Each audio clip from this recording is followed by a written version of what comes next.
Meus irmãos, graças a Deus, todos assinaram a lista de presença? Todos os membros assinaram?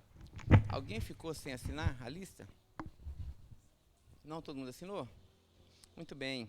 Só mais um aviso, irmãos, no primeiro domingo do mês de novembro, pela manhã, nós teremos a nossa assembleia ordinária.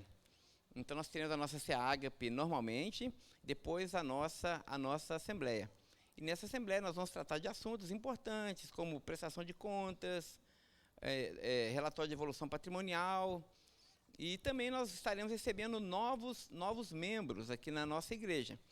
Então, se você já tem frequentado a Betel e se identificou com essa igreja e deseja se tornar membro, depois, no final do culto, procure o pastor Pedro, procure o irmão Eudes, também dê o seu nome, para que a gente possa bater um papo com você e a gente conversar, tá bom? Então, dia 6 de novembro, pela manhã, assembleia ordinária na nossa igreja. Amém? Muito bem, nós temos aí uns minutos. Eu quero convidar os irmãos a abrirem as Bíblias em 1 Pedro, capítulo 3. Nós vamos falar ainda em 1 Pedro, mas gostaria de dar uma palavra aqui pastoral para a igreja. Lembrando que nós estamos aí às vésperas de uma eleição, mas não é sobre política que eu irei falar nessa manhã, não, absolutamente. 1 Pedro, capítulo 3, verso de número 13. A palavra do Senhor diz: ora, quem há de maltratá-los se vocês forem zelosos na prática do bem? Mas mesmo que venham a sofrer por causa da justiça, vocês são bem-aventurados. Não tenham medo de ameaças, nem fiquem angustiados. Pelo contrário, santifiquem a Cristo como Senhor no coração de vocês, estando sempre preparados para responder a todo aquele que pedir a razão da esperança que vocês têm. Mas façam isso com mansidão e temor, com boa consciência, de modo que naquilo que falam mal de vocês, fiquem envergonhados esses que difamam a boa conduta que vocês têm em Cristo. Irmãos, não precisa ter muita percepção da realidade para perceber que nós estamos vivendo dias difíceis aqui no nosso país.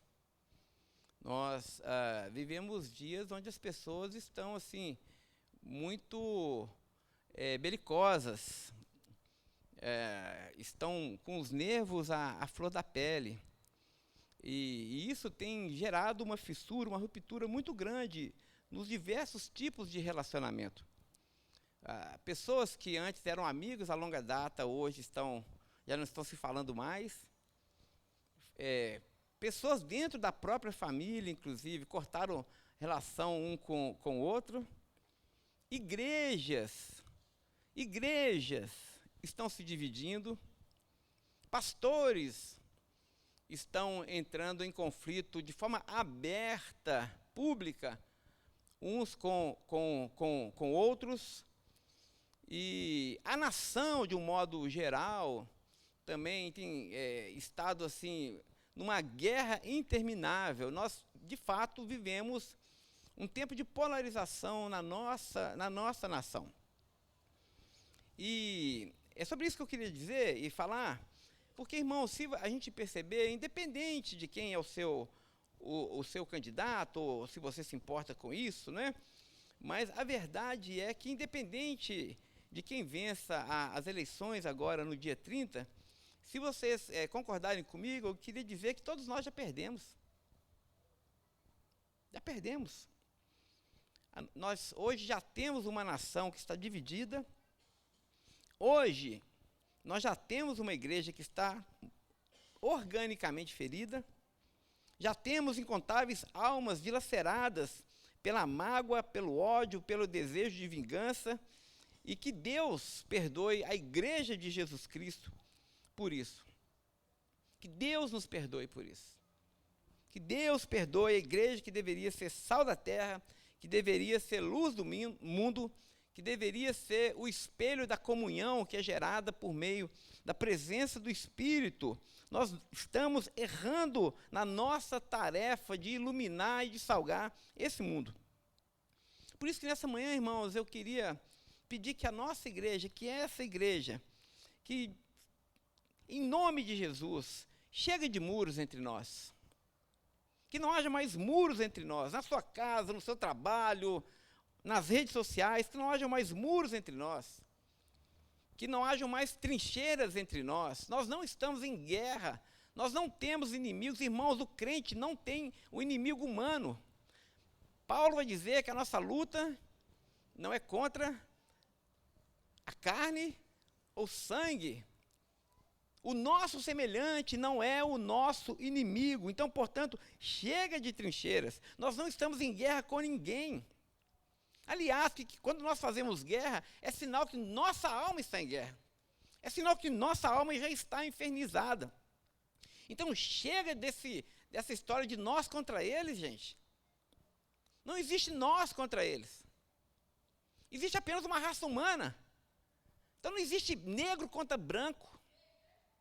Não existe rico contra pobre, patrão contra empregado, de esquerda contra a direita, inteligente contra inculto, evangélico contra espírita, contra católico, seja o que for. Não existe isso.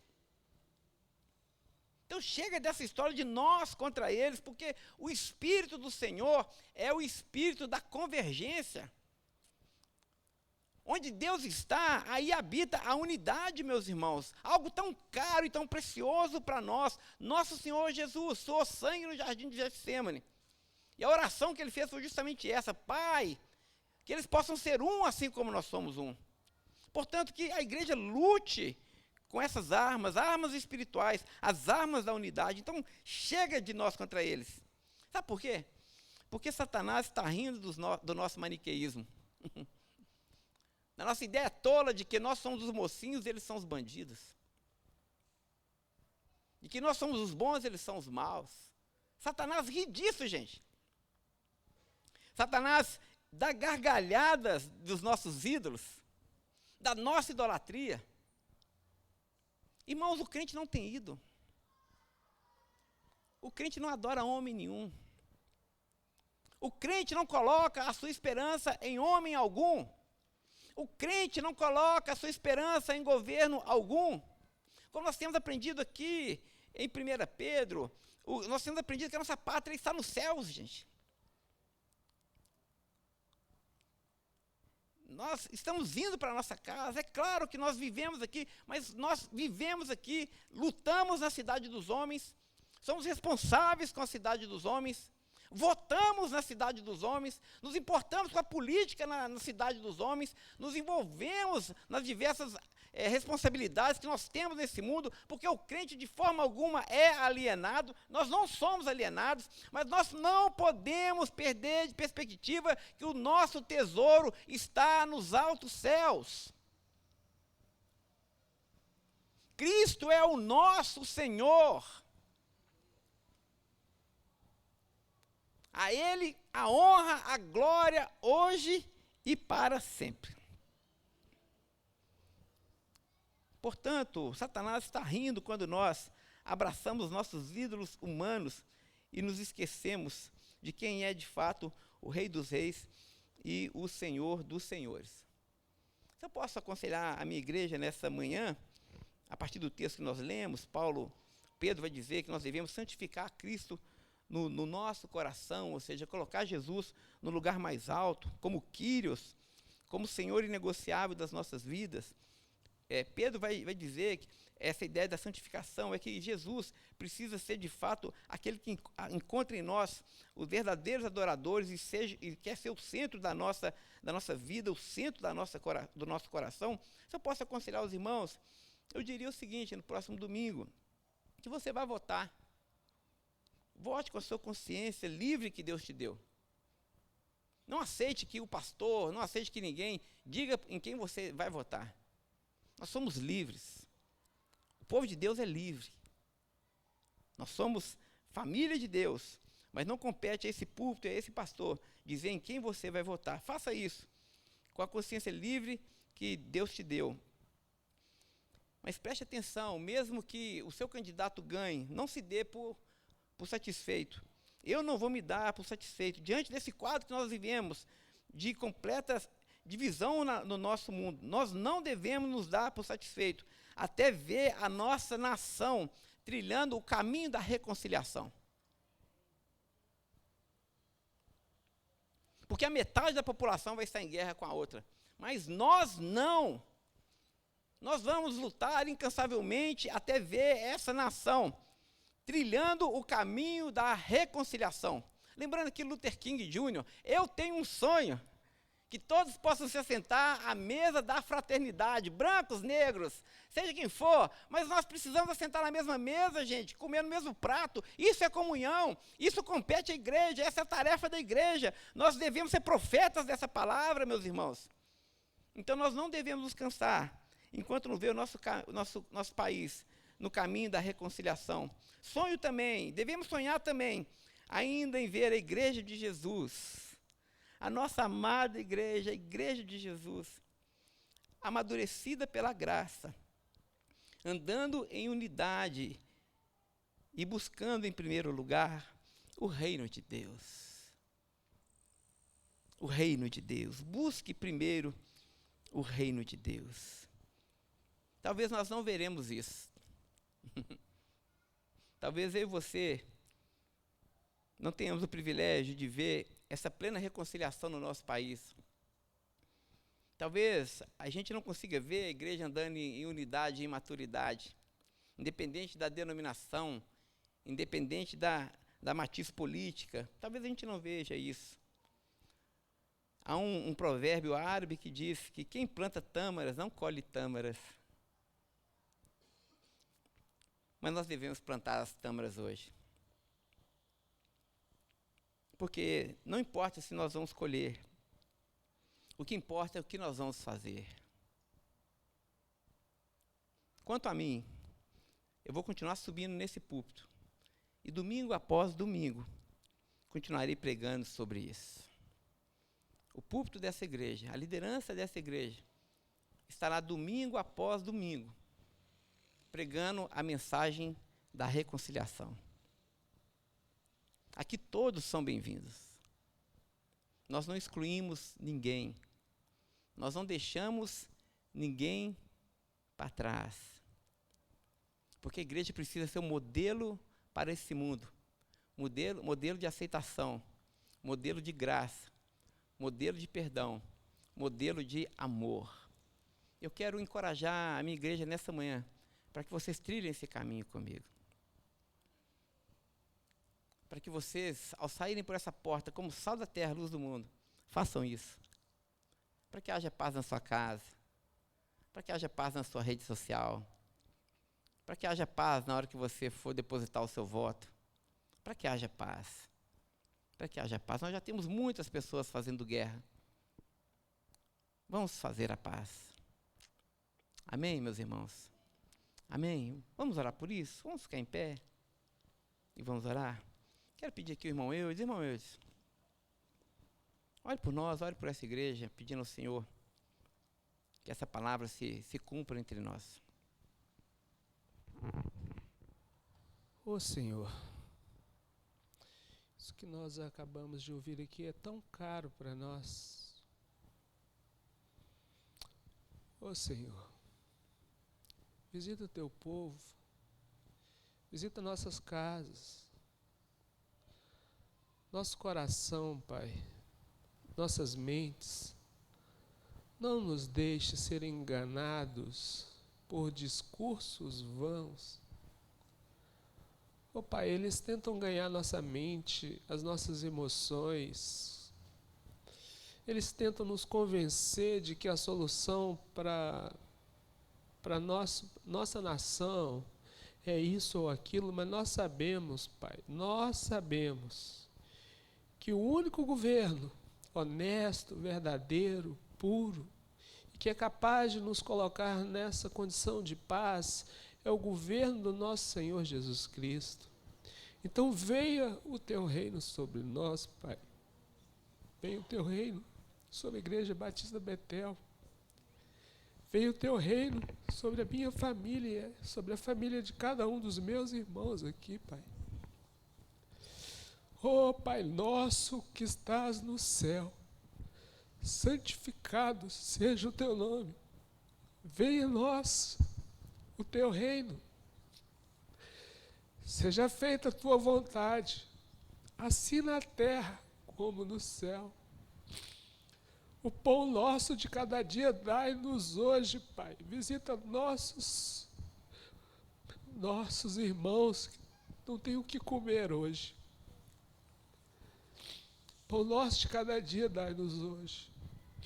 Ajude-nos, Senhor, a perdoar as dívidas dos nossos irmãos.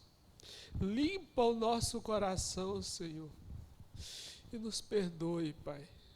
Venha o teu reino sobre nós. Venha o teu reino sobre nós. Venha o teu reino sobre a nossa mente, sobre as nossas emoções, Pai.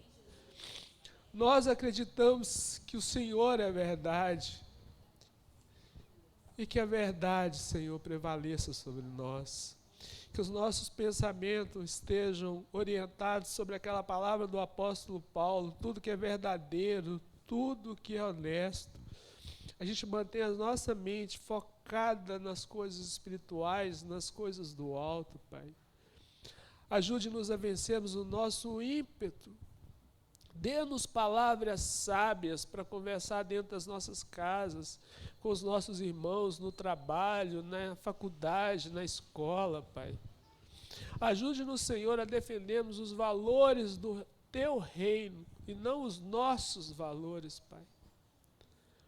Oh, Pai, obrigado, porque essa aqui é a tua casa, e a tua palavra diz que a tua casa será chamada casa de oração. Não casa de confusão, não casa de conflito, Pai. Nós nos amamos, assim como o Dudu falou, nós amamos essa igreja, nós amamos a comunhão. E ajude-nos, Senhor, a vivermos em comunhão, experimentando a tua graça, do teu perdão, do teu favor e também distribuindo o nosso favor, a nossa generosidade, o nosso cuidado para com o próximo, Senhor. Ajude-nos nesse momento triste que estamos vivendo na nação. E nos dê um tempo de refrigério, Pai. Nos dê um tempo de paz, no nome de Jesus. E nós daremos glórias ao Senhor pelo que o Senhor há de fazer através de nós, no nome de Jesus. Amém, Pai. Obrigado, irmão Eudes. Irmãos, agradeço a presença de todos, que Deus abençoe. Só lembrando que na sexta-feira, agora, nós teremos uma pequena vigília de... Os irmãos podem se sentar, aqueles que desejam. Nós teremos uma pequena vigília de oração, vai começar às 8 horas da noite, de 8 até às 10 horas, e nós vamos orar pela nossa pátria, nós vamos orar pelas eleições aqui no Brasil, nós vamos orar pela Igreja de Jesus aqui no Brasil, nós vamos orar pela nossa Betel, e vamos orar pela nossa família também. E também teremos um lanchinho gostoso e tudo mais, vamos nos reunir ali na cantina. Então, se você deseja participar conosco, você está mais do que convidado. É tempo, irmãos, de nós nos dobrarmos diante do Senhor, porque Ele tem as respostas. Ele é o Senhor das nossas vidas, né? Então, Ele sabe o que é melhor para nós. Então, quero convidar a igreja a juntos nos encontrarmos aqui na sexta-feira, 20 horas, para investirmos esse tempo em oração. Amém? Que Deus abençoe, um forte abraço. Ainda tem café ali atrás. Não, sim, já falei. Todo mundo já assinou a listinha, não já, irmãos, da membresia? Já está recado dado. Obrigado, irmã Viane. Deus abençoe, irmãos. Até logo mais à noite. O irmão Farley está nos lembrando que no próximo domingo, Escola Bíblica Dominical normal, a despeito, de fato, obrigado, Farley, teremos as eleições no domingo que vem. Se programe direitinho para você votar ou antes do culto ou depois do culto. Eu imagino que vai ser mais tranquilo, porque agora é apenas um voto. Então, deve ser bem mais rápido, né?